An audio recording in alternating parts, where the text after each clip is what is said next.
Hello everybody, my name is Rick and you're watching Let's Level Up. Today I'm going to be taking a look at a newer minis game, it's one I was really looking forward to and that did not disappoint. I'm talking about Fantasy Flight's X-Wing.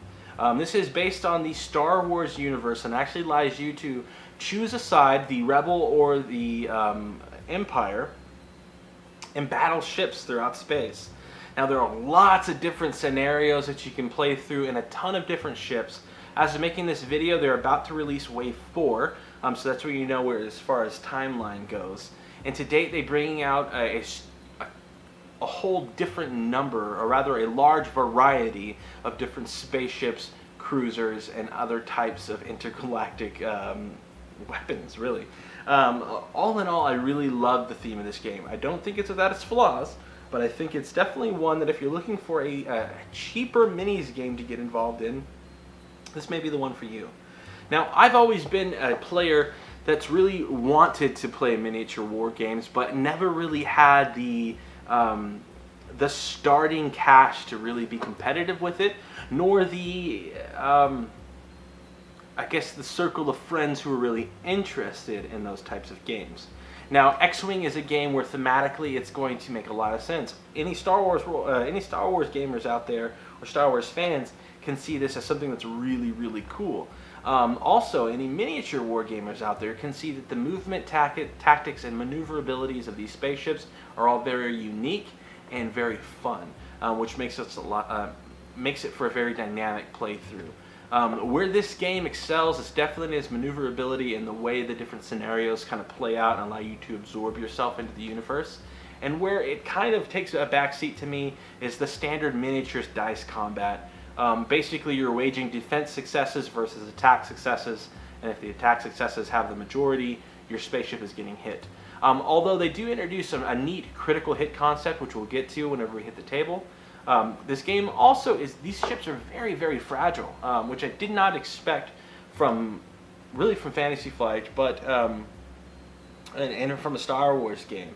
I can't really let my kids play with these figures because they'll break them. They are very fragile. In fact, my Millennium Falcon took a nosedive up from the top of the shelf down to the bottom and broke in a few places. Luckily, I was able to just snap those pieces back on, and it doesn't have any really long-lasting materials. The big problem with these ships, which has actually occurred to me when I brought it on to my work, played a couple games with some friends on my lunch break, are with actually putting in the pegs into the ships. Now, these are keyed pegs, so that if you don't get them to line up properly and you have somebody who's not paying attention, just smash them in, you'll break the base of the ship where they connect. So I have a couple different figures that I've actually super glue that together and make the stands permanent. And now they're a little bit crooked when they sit on those stands, which to me is a bit of a negative, but I didn't really know any better, and I didn't really think that they were going to be so fragile. So if you're looking at getting into this game, you're going to want to make sure you have protective cases for these things. All the ships come in a nice plastic protective case that fits to the ship very well, and you can store it in a tackle box very easily. Now, X-Wing is a very, very fun game. It's a very strategic game that I've had a blast playing, and now I want to take a look at with you on the table and hope you guys enjoy. Follow us after that for our afterthoughts. Okay, here's some of my less than impressive collection of X-Wing things. And I wanted to give you kind of an overview of what all the components are. One, there's a lot of different tokens involved in this game, and I've got a couple of them set out here. There are these little blue tokens which represent shields on a ship. Some ships have shields, and when they take hits, you actually remove the shields before dealing any hull damage. A very nice ability on certain ships. There are different status tokens that we can have. So the flow of the game is going to be to start your maneuvering phase by secretly selecting a maneuver action here on your flight navigation computer. Once you have selected that, you're going to lock it in by placing it face down near the ship. And then, according to pilot score, we'll be revealing the maneuvers of the ship and in ascending order, starting with the lowest value and then moving up. So the ships that will have the lowest pilot score are going to move first. The ships that have the highest pilot score will move last. And then whenever we switch into the attack phase, it'll go in descending order. So the ships who have the high pilot score are going to shoot first, and then it'll go down all the way to the ship that moved first. And then if they're still on the table, they'll be able to do something. Now, I mentioned before that this game comes with a few combat dice. So you can see here we've got so basically what are D8s, and they have an empty side on them. They have an eyeball, they have a normal hit, and a critical hit. It's basically a larger starburst. And then the green dice have an empty side, an evasion, and then an eyeball. Now, again, this game... And I wish that more miniatures games would get away from this, but this game is basically resulting down to luck of the dice to see who basically who can roll the better at this time, which a lot of games do, and it may be an unfair complaint. But the way that the maneuvering stage of this and the way the dogfighting feels, it's so superior to me than to just rolling these little dice for combat. Now, if your ship does get hit, they actually have these really cool hit tokens here that you'll place on your ship near you so you know that you're hit. If you received a critical hit, you'll actually turn this card upside down and it'll reveal an effect. Sometimes it'll be, rather than 1 damage, it's 2 damage. In this case, it was Stun Pilot, and it says after you execute a maneuver trait that causes you to overlap with another ship or obstacle, take a damage. So this is very... an interesting effect that can happen, and these are randomized too, so that's nice, and that keeps things nice and fresh. If only all of our hits were crits, I wouldn't have a complaint here. There's also upgrades we can get for our different for our different ships. There's these ship cards. Finally, the ships themselves, which basically come with a bottom piece, a few pegs. Whatever pilot's going to be piloting will have a card that lays on top of this. We have our ruler here to determine where our ship is within combat. Also maneuvering tokens and templates that'll help us whenever we're selecting our maneuvers. Now I'm going to clean some of this stuff off the way. I'm going to show you a couple different pilot cards that we have and then show you an example of combat. So what I really like about these two, the backs of these cards show you they're kind of allegiance. So representing the Rebel Scum, we've got Mr. Biggs Darklighter. Now, Biggs is a fan-friendly favorite. He has a pilot score, which is this orange number here of 5. It shows his ship that he's piloting, which is an X-Wing, his Rebel symbol there. And then you've got a series of different symbols here. This red symbol is your attack dice. This is how many of the red dice you'll roll in the event you're attacking. The green is going to be your evasion dice, which in this case is 2. You have your hull value in yellow and your shield's value in blue. Here he also has a unique ability that all pilots do. And he says, other friendly ships at range 1 cannot be targeted by attacks if the attacker could target you instead. So Biggs acts a bit like a tank. At the bottom here, you're going to see that, the ship symbol here, and the available upgrades that you can put into the ship, and then finally the overall pilot score. So when you're playing against another player, you'll generally have a score of ships, or basically an army size, if you're familiar with that from other miniatures games. So a Biggs base is 25 points to have him as part of your squad. And again, if I want to add any upgrades to this ship, that's going to increase the pilot score of Biggs by a little bit. He also comes with 2 different actions, and there are a host of different actions available in this game. The eyeball is focus. This allows us to spend a focus token, put it on this ship, and then during combat or evasion, I can switch all of my focus value, which is the little eyeball value, to successes. So if I'm attacking and I rolled 3 focuses, I can change that into 3 hits. If I'm defending and I roll 2 focuses, I can change that into 2 defense, or rather 2 evasions. Again, if it's a blank and an eyeball, I can switch one of those. If I roll nothing, then it doesn't apply. The other ability here is Target Lock, which allows us to put a paired set of target locks on one ship within range of Biggs, and one on Biggs himself, letting you know that Biggs has a target lock on that ship. And then whenever he rolls combat, he's allowed to re-roll any of the dice rolled. So if he rolls all 3 blanks, he is allowed to re-roll all 3 dice in an attempt to get a hit. It's a very nice ability. Representing the good guys, as I like to call them, the Empire. Just kidding. I'm usually play light side. We have Night Beast, and Night Beast is flying a TIE fighter. He's worth 15 points. He has no available upgrades. He does have a few different actions here. Again, he has a pilot score of 5. He's got an attack of 2, an evasion of 2, a hull of 3, and a shield strength of 0. Also, it says, after executing a green maneuver, you can perform a free focus action. So after we execute our maneuvers, we act if our ship is available or able to.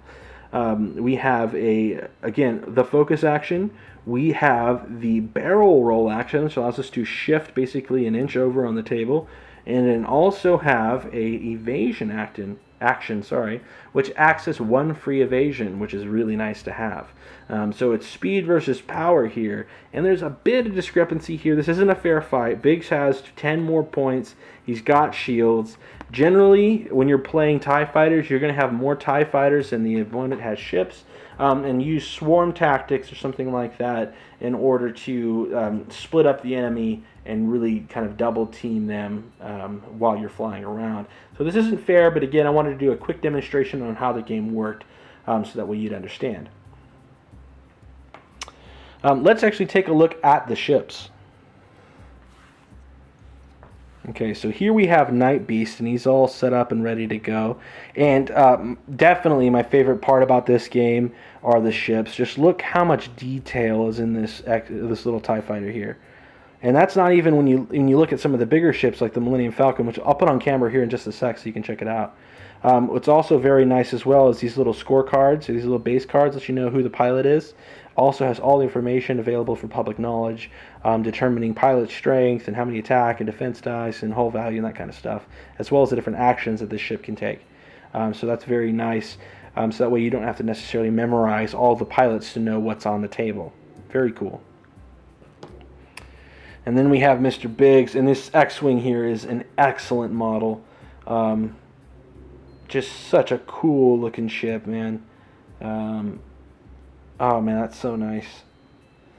And again, the same kind of things here. He sits on a plastic base. The bigger the ships are, the bigger the bases that they have. So you can see here, here's for one of the, either Slave 1 or the Millennium Falcon that I've got. And just so you can see those, so show you the real awesomeness here. Look at that. Look how much details in this thing. And this guy moves. So what I lost whenever this ship fell, I lost this little cockpit here. This top part broke off. This part broke off, and I think another part of the ship broke.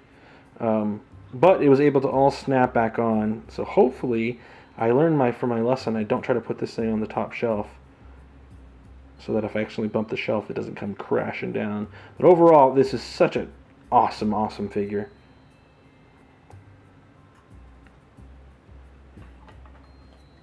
And for our Mandalorian friends out there, got the Fire Spray 1, or the Fire Spray, something like that, XT.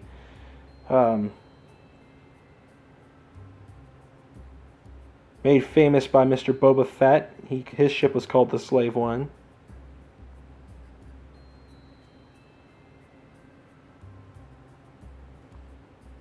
Very cool.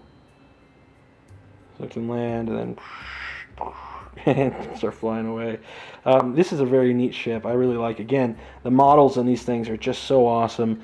And then the other one I have that's different is the Advanced TIE Fighter, so I could get Mr. Vader flying his TIE in there.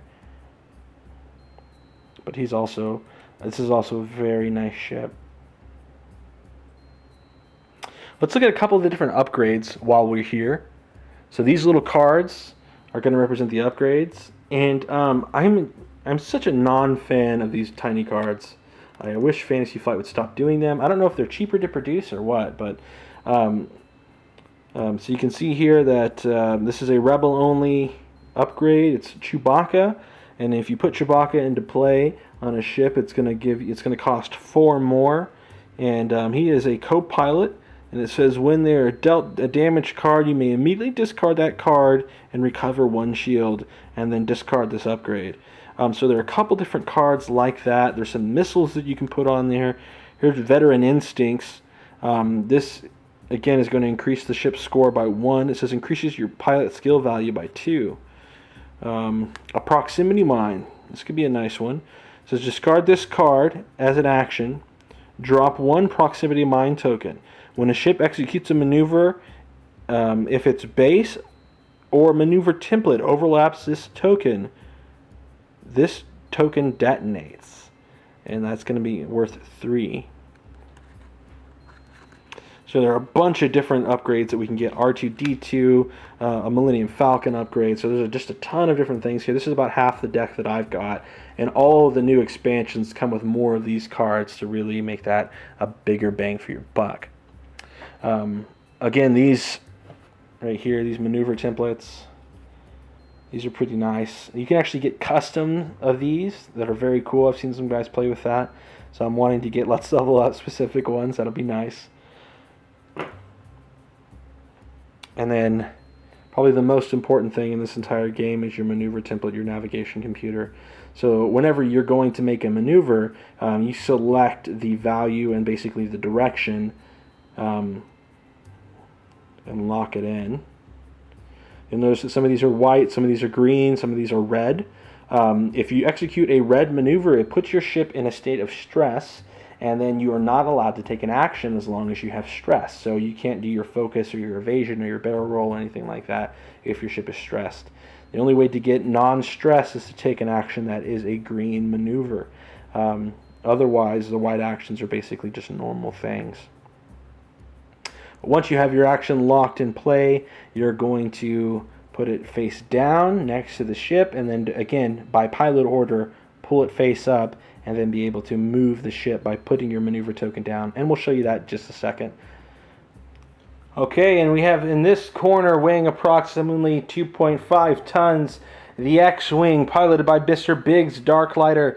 And on the other side, we've got the TIE Fighter weighing in at approximately 2.2 tons, piloted by Night Beast. So, that was stupid. We're going to take our maneuver tokens now. I'm going to lock these in place. And I'm going to do just a couple generic ones here. And so Mr. Biggs is going to be moving 2. And you can't see that, but 2, it's straight ahead. And his movement is locked into place. And if we remember that Night Beast, if he takes a green maneuver, he actually gets a free focus. So he's going to move straight ahead at 2 as well. And then he put that locked into place. So once all the ships have a token in place, again, we're going to go by pilot value and be able to act further, or rather. So in the event of a tie, what's the rule for that?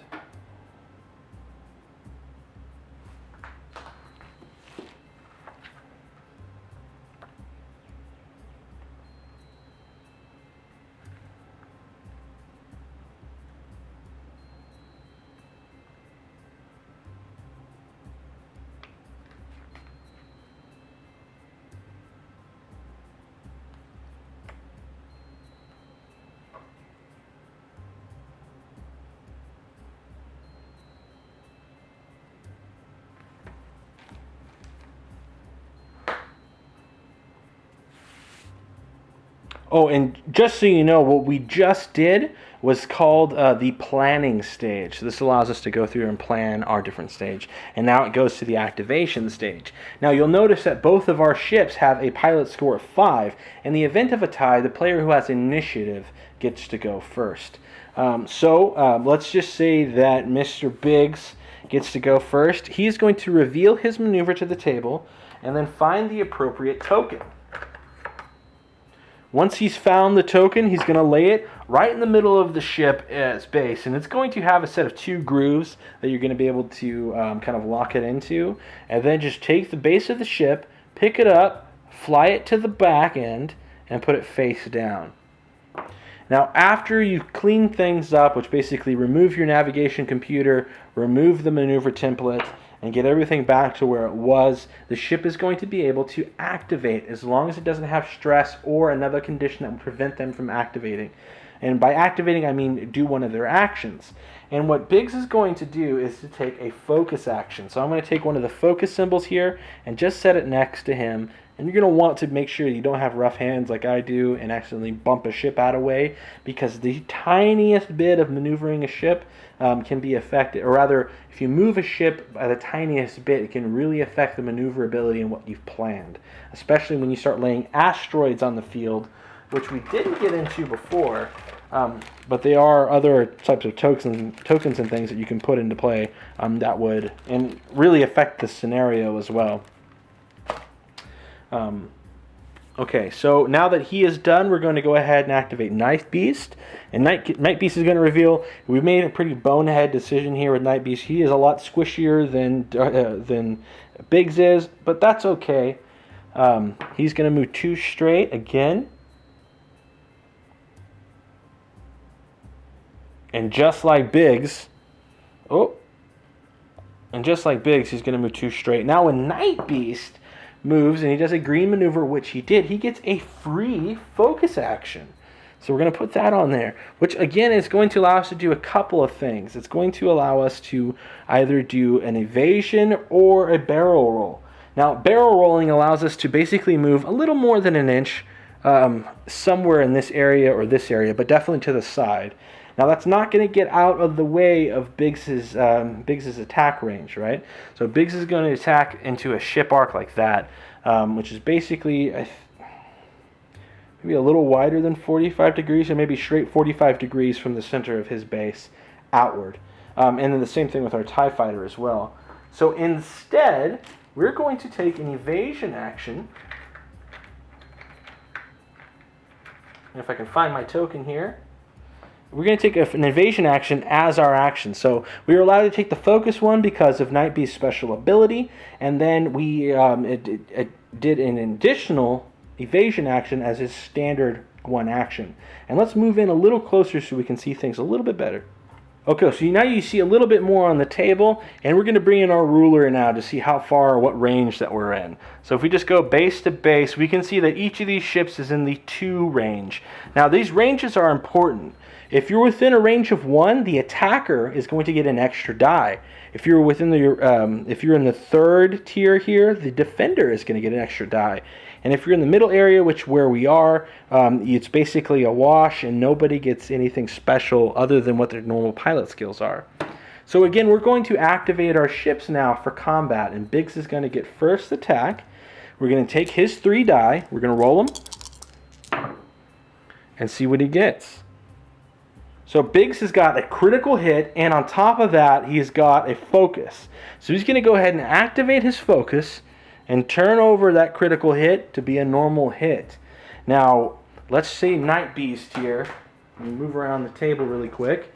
Now, Night Beast is going to wish luck on the die. And remember, Night Beast has got an immediate success because of his evasion action. And he's going to roll, and he gets 2 focus die and another evasion. So he's going to leave his focus there. I don't have to necessarily use that if I don't want to.